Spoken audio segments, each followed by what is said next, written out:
আসসালামু আলাইকুম। আপনারা জানেন যে গতকাল আমার বাবার জানাজা হয়েছে।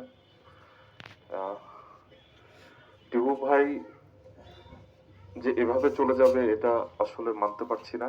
আমি সকালে 10:30টার সময় শুনেছি, কারণ কালকে জানাজার পরে আমি মোবাইল থেকে শুরু করে কোনো কিছুই দেখিনি। সকালে আমাকে 10:30টার সময় শিপন ভাই জানাইছে। টিপু ভাইয়ের সাথে যতদিন চলেছি উনি একজন ভালো মানুষ ছিলেন, প্রচন্ড স্ট্রেট ফরওয়ার্ড ছিলেন, যেটা বলতো সেটাই করতো। উনার এই চলে যাওয়াটা আমাদের জন্য অনেক অনেক শোকের।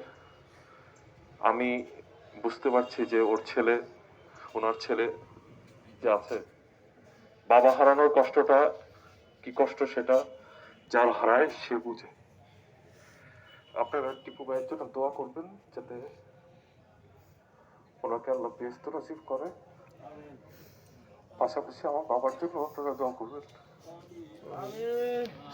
আল্লাহ যাতে আমার বাবাকে বেহেশত নসিব করে। টিপু ভাইয়ের জন্য দোয়া করবেন আপনারা সবাই।